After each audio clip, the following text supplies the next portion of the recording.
बिस्मिल्लाहिर्रहमानिर्रहीम। तमाम देखने वाले स्टूडेंट्स को मुइबला साहब की तरफ से सलाम। माय डियर स्टूडेंट्स, हम आज इस वीडियो में मल्टीप्लिकेशन ऑफ मैट्रिसेस को डिस्कस करने जा रहे हैं। और इससे पहले अगर आप इस चैनल पर नए हैं तो प्लीज़ हमारे चैनल को सब्सक्राइब करें और दोस्तों के साथ शेयर करें। तो आज हमारा टॉपिक है multiplication of matrices. Multiplication of matrices हम कब कर सकते हैं? Two matrices A and B are said are comparable for multiplication A B. दो मैट्रिसेस ए और बी उस वक्त कंफर्म हो सकते हैं मल्टीप्लिकेशन के लिए if the number of columns in A are equal to the number of rose.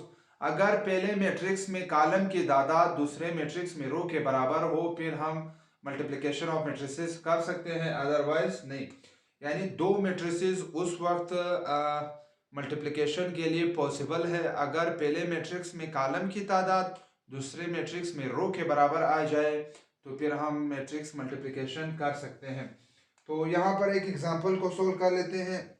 A matrix है जिसकी एंट्रीज है 2 5, बी जो मैट्रिक्स है जिसकी एंट्रीज है 10 15।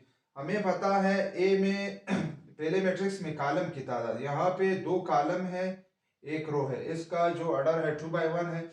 और दूसरे मैट्रिक्स में दो रो है और एक कॉलम है। तो यहाँ पर पहले मैट्रिक्स में कॉलम, यहाँ पे एक रो है दो कॉलम है, यहाँ पे दो रो है और एक कॉलम है। वी नोट दैट यहाँ पर जो कॉलम की तादाद है वो दो है और दूसरे मैट्रिक्स में जो रो की तादाद है वो दो है। सो पहले मैट्रिक्स में कॉलम की तादाद दूसरे मैट्रिक्स में रो के इक्वल है तो फिर हम मल्टीप्लिकेशन कर सकते हैं। तो ए और बी को मल्टीप्लाई करेंगे, ए और बी को मल्टीप्लिकेशन को इस तरह डिनोट करेंगे। पहले ए मैट्रिक्स से ए को लिखेंगे जो कि इसकी एंट्री है 2 5 और इसके बाद दूसरा बी मैट्रिक्स है जिसकी एंट्रीज है 10 15। तो मल्टीप्लिकेशन को हम कैसे करेंगे?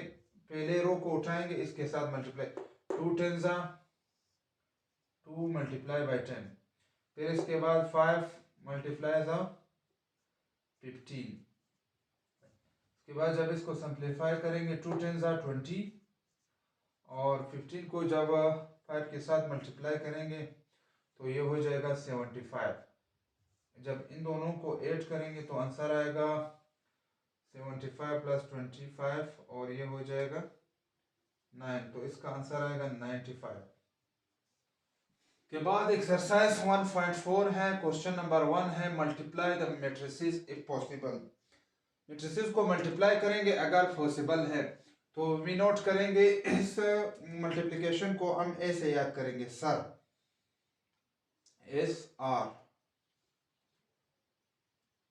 सी आर, यानी पहले मैट्रिक्स में कॉलम की तादाद दूसरे मैट्रिक्स के रो की तादाद बराबर हो तो हम फिर मल्टीप्लिकेशन कर सकते हैं। तो पहले मैट्रिक्स में दो रो है दो कॉलम है और दूसरे मैट्रिक्स में दो रो है एक कॉलम है।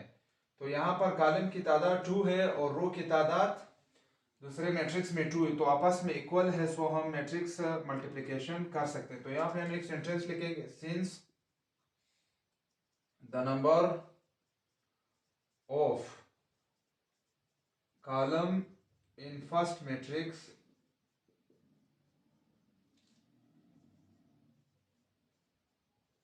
is equal to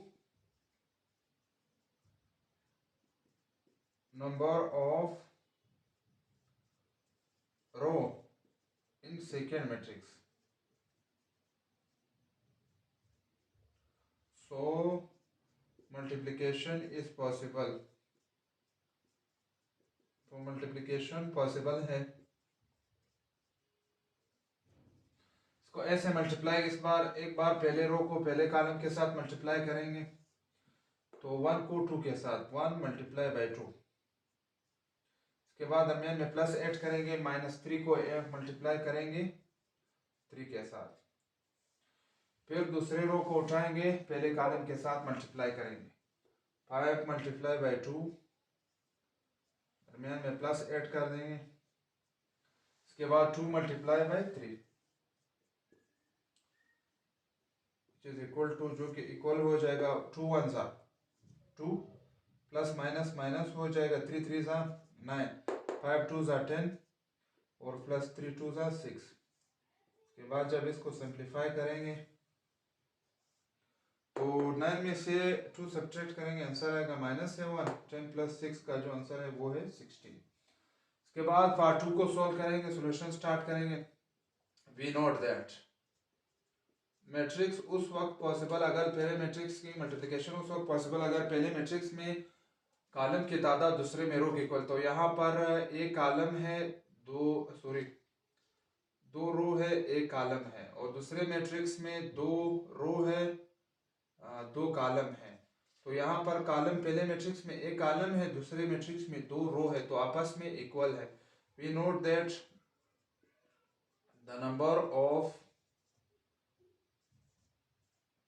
column in first matrix does not equal to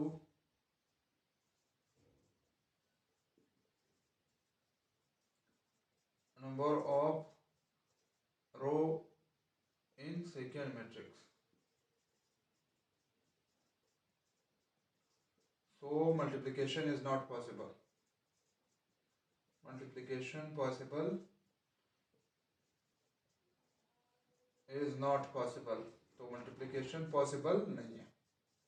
तो स्टार्ट करते हैं अपने क्वेश्चन को। एक्सरसाइज 1.4 है। क्वेश्चन नंबर 1 है multiply the matrices if possible. Matrices को मल्टीप्लाई करे अगर पॉसिबल है। तो पॉसिबल कब है और पॉसिबल कब नहीं है। अपने डिफिनेशन में पढ़ा था कि दो मैट्रिसेस उस वक्त मल्टीप्लिकेशन के लिए कंपेरेबल है अगर पहले मैट्रिक्स में कॉलम की तादाद दूसरे मैट्रिक्स में रो की तादाद आपस में इक्वल हो, तो मैट्रिक्स की मल्टीप्लिकेशन पॉसिबल है, अदरवाइज नहीं है। तो स्टार्ट करते हैं। पार्ट 3 से हम स्टार्ट करेंगे, इनको मल्टीप्लाई करेंगे। यहाँ पर देख लेंगे इनका जो ऑर्डर है, इसमें एक रो है, दो कॉलम है, और दूसरे मैट्रिक्स में दो रो है, दो कॉलम है। पहले मैट्रिक्स में कॉलम की तादाद दूसरे में अगर रो के इक्वल है तो कॉलम की तादाद पहले में 2 है, दूसरे में रो की तादाद आपस में 2, तो ये दोनों इक्वल है, तो हम लोग हम मैट्रिक्स का मल्टीप्लिकेशन कर सकते हैं। तो स्टार्ट करेंगे, सॉल्यूशन लिखेंगे। यहाँ पे पहले रो को उठाएंगे, एक बार पहले कॉलम के साथ मल्टीप्लाई करेंगे, फिर दूसरे कॉलम। 6 × 3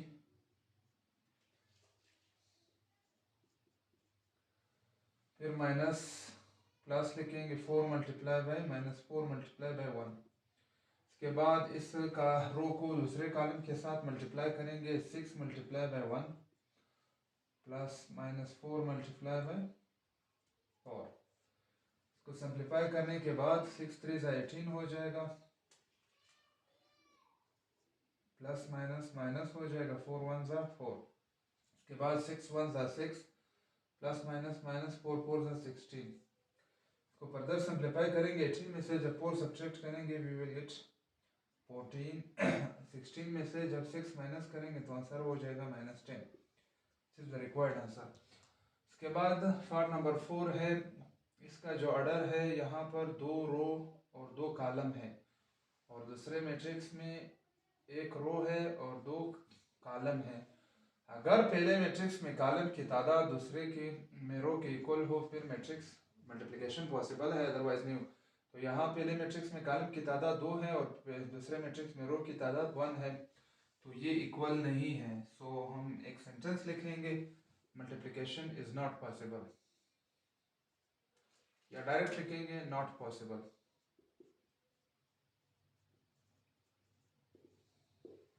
इसके बाद पार्ट 3 के ध्यान में आते हैं।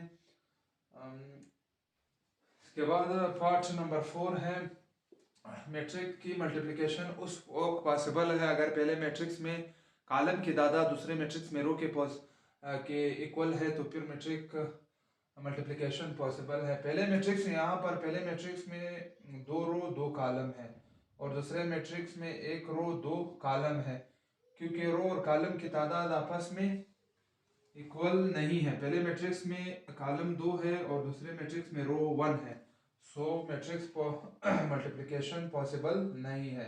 तो यहाँ पे हम एक सेंटेंस लिखेंगे नॉट पॉसिबल। इसके बाद पार्ट नंबर 5 को सोल्व करें। पहले मैट्रिक्स में जो कॉलम की तादाद है वो 2 है और दूसरे मैट्रिक्स में जो रो की तादाद है वो 2 है। सो पहले मैट्रिक्स में कॉलम की तादाद दूसरे में रो के इक्वल है, तो फिर मैट्रिक्स मल्टीप्लिकेशन पॉसिबल है। तो स्टार्ट करेंगे, सॉल्यूशन स्टार्ट करेंगे। मल्टीप्लाई करने का तरीका ये है कि इस रो को उठाएंगे, पहले इस कॉलम के साथ मल्टीप्लाई करेंगे, फिर दूसरे कॉलम के साथ 3 को मल्टीप्लाई करेंगे 2 के साथ, 3 मल्टीप्लाई बाई 2 दरमियान में प्लस ऐड कर दें, -1 को उठाएंगे 3 के साथ मल्टीप्लाई करेंगे। इसके बाद इसको दूसरे कॉलम के साथ मल्टीप्लाई करेंगे, 3 1 3 हो जाएगा, फिर प्लस लिखेंगे, -1 को मल्टीप्लाई करेंगे 4 के साथ। After simplification we will get 3 2 6 हो जाएगा, प्लस माइनस माइनस हो जाएगा, 3 1 3, यहाँ पर 3 1 3 प्लस माइनस माइनस हो जाएगा, 4 1 4। अब फर्दर सिंप्लीफाई करेंगे तो 6 में से 3 सब्ट्रैक्ट करेंगे, आंसर हो जाएगा 3। यहाँ -4 में से 3 सब्ट्रैक्ट, आंसर आएगा -1, which is the required answer. Next जो हमारे पास आ रहा है पार्ट नंबर 6 है, इसी क्वेश्चन का लास्ट पार्ट, इसी का सोल्यूशन स्टार्ट करेंगे। मैट्रिक्स की मल्टीप्लिकेशन उस वक्त पॉसिबल है अगर पहले मैट्रिक्स में कॉलम की तादाद दूसरे में रो के इक्वल हो, फिर मैट्रिक्स मल्टीप्लिकेशन पॉसिबल है, अदरवाइज नहीं हो। तो पहले मैट्रिक्स में यहाँ पर जो कॉलम की तादाद है वो 2 है, दूसरे मैट्रिक्स में जो रो की तादाद है वो 2 है, तो आपस में इक्वल है, since multiplication is possible.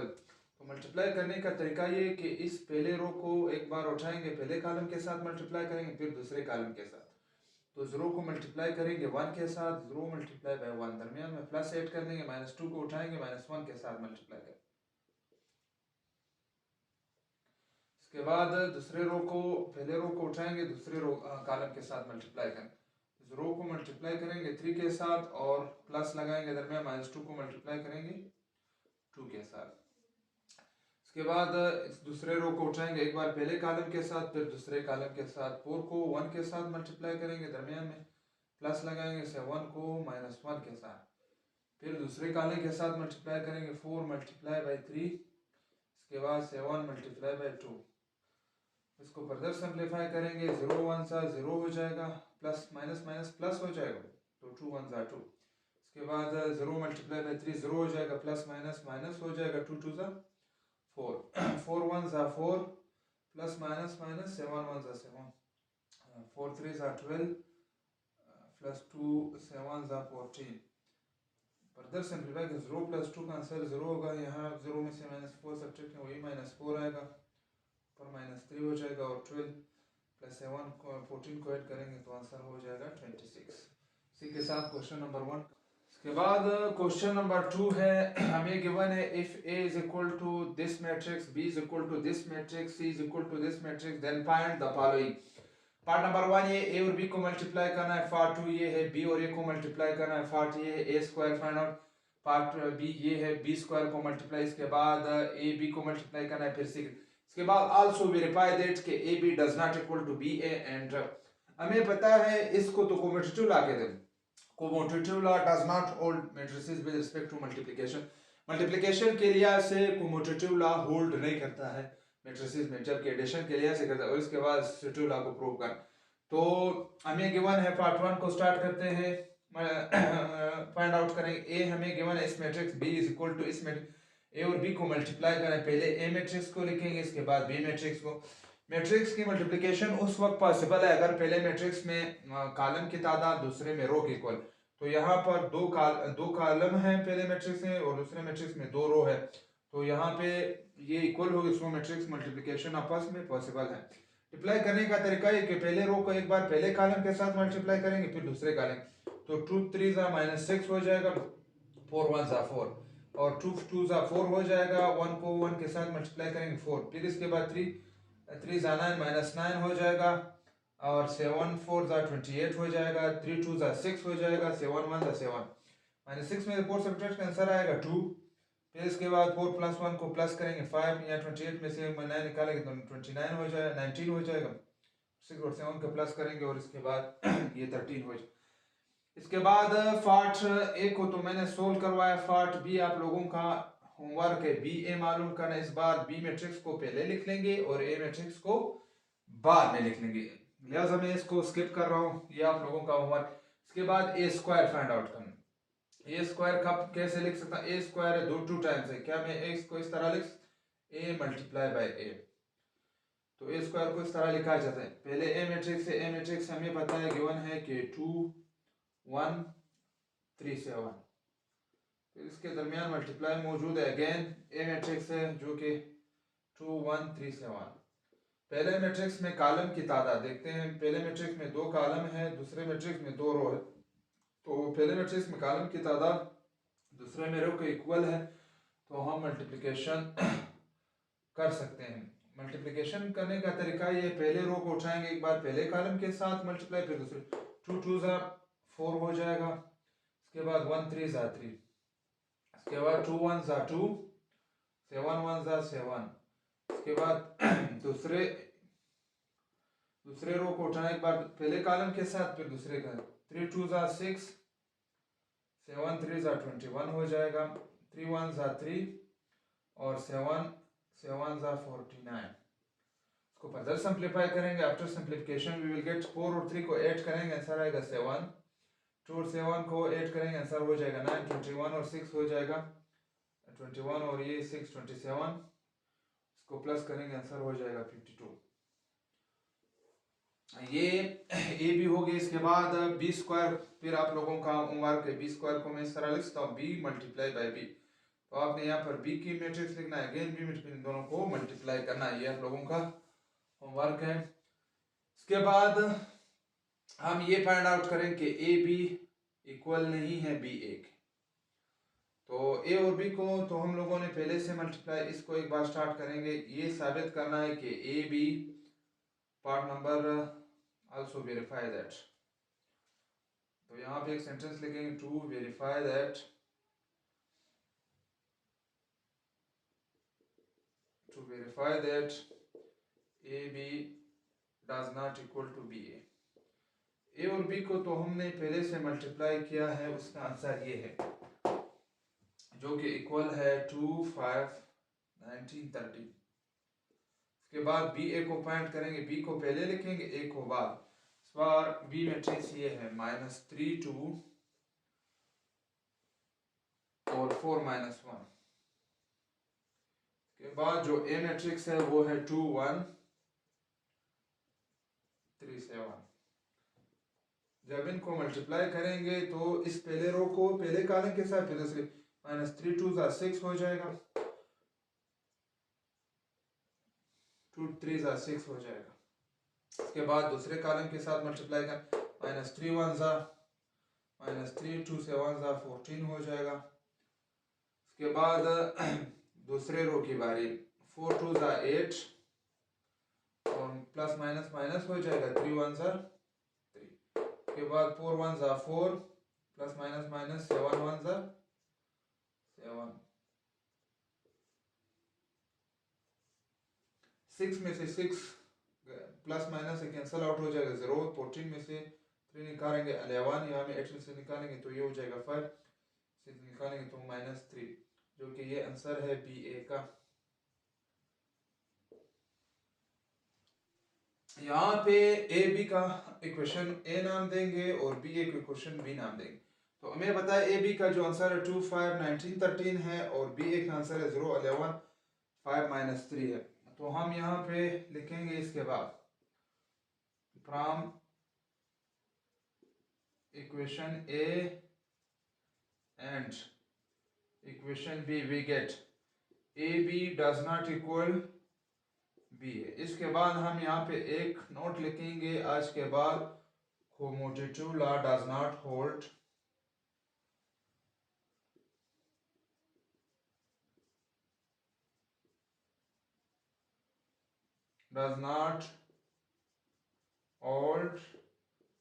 with respect to